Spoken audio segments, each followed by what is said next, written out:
Kings and queens of quarantine, what is up? It's your boy Ari. Now, I hope you guys are safe and sound with your family. If you guys don't know, here in the Philippines, we've just suffered a very bad typhoon called Typhoon Ulysses. Hopefully, everybody's okay, everybody's safe. So, let's not think about anything negative about the world, and let's think about basketball. And basketball's about to return in less than a couple weeks. And tomorrow's the NBA draft, so you guys better watch out my predictions, alright? Now, today we're talking about my guy, George Mikan, the final piece to the puzzle, the final piece to where the NBA is today. What made this guy such a special player is that his size. Imagine you're in the 1950s, but you're 6'10". Our version of 7'5", of like the freakish height of Taco Fall. In the 1950s, that's how they looked at George Mikan. George Mikan really just set a pace and set a record for all bigs in the NBA.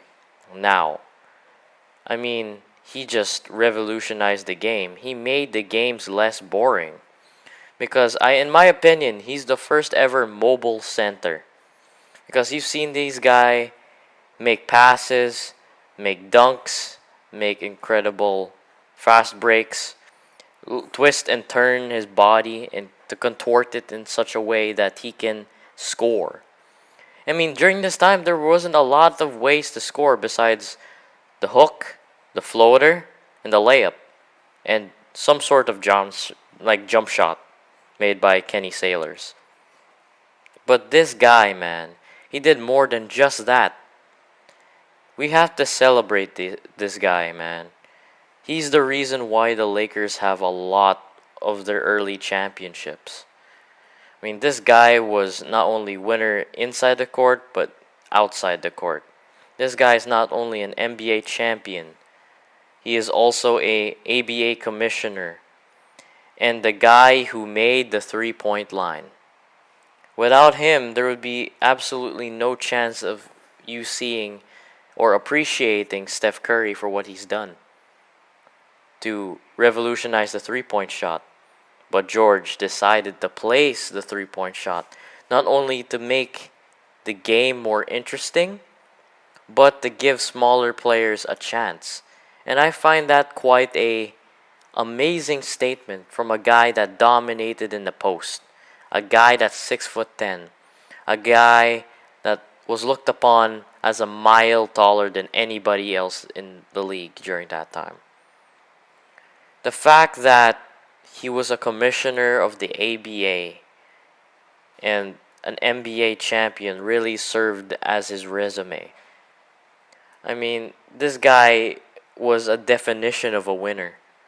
His mentality towards change, he didn't care what people thought about him. And I really idolize him for that ideology. Because everyone was mocking the three-point shot during the 70s. I mean, everyone in the NBA were like, what is this stupid, like, three-point shot? What makes it so special?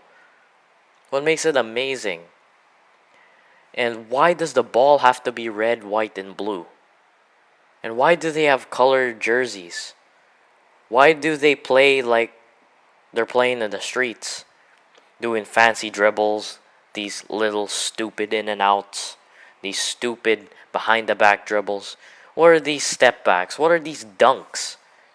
I mean, you can just dunk like one hand, two hand, but why do you gotta do this stupid windmill or this free throw line dunk? I don't know what the fuck is that, man. That's how NBA people sounded like during that time, before the merger.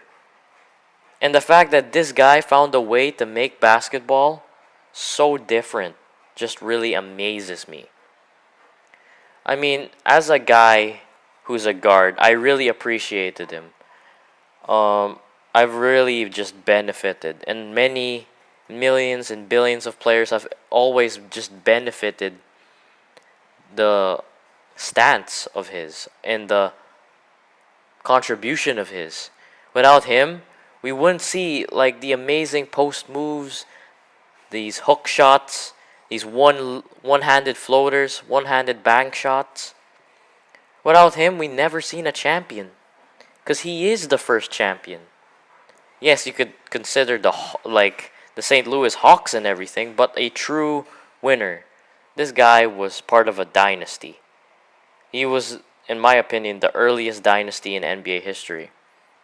And comment down below if you guys have any uh suggestions to my statement for the earliest dynasty.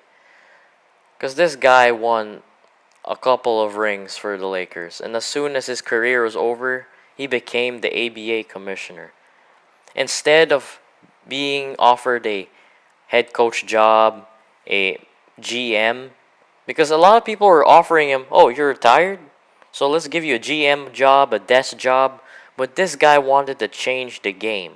Because what he noticed during his time as a player, the game is always the same. It's so bland, so boring. People are doing post moves. There's probably a guy shooting from outside. But how can I find a way to make that more exciting? Or to make these electrifying finishes exciting? So he took all of those elements in mind and just made the game even better for everybody. I mean, I thank him a lot, man. Because in my shot selection as a shooting guard, yes, I'd go with the occasional floater, I'd go with the layup.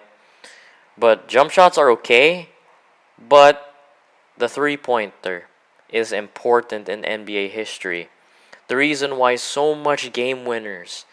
Because I swear, during this time, there were a lot of tie games. I bet there was not a lot of game winners. I bet like a small amount. Because every shot then was a one, no, actually, no, a 2 point shot, but the free throws were 1 points. So it wasn't as exciting. And you could look at the crowd at how much they were into the game. I mean, they were just sitting there like it was some sort of golf course or golf tournament.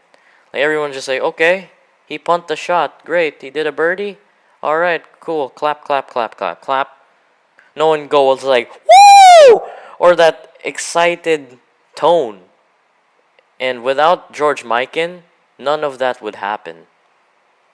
Not only he's just the first big, he was the guy that really revolutionized basketball. And people call him the father of basketball. Because Winston Naismith and Mr. Naismith is the grandfather of basketball, the founder of basketball, but I call Mikan the father of basketball. And his dad is Winston Naismith. I mean, not saying that they're related, but you get the point. You get the relationship on passing the torch here and there. You could also say that Michael Jordan was the grandson of, there's a lot, the son, grandson. But I hope you guys enjoy today's video. It's a very light video. Hope you guys enjoy the NBA draft. And let's see if my predictions are right. And after this video gets posted next week, we shall continue on the grind. And guys, we are back on the series of Under the Radar. Season 2, baby.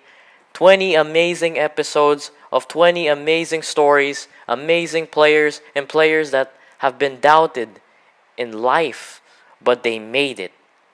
They made their life so much better, not only because of basketball, but them being satisfied with their own life. So, God bless you guys. Thank you so much. Hit that subscribe button. Hope you guys stay safe. Stay golden. Kings and queens of quarantine. Good night and see you next week.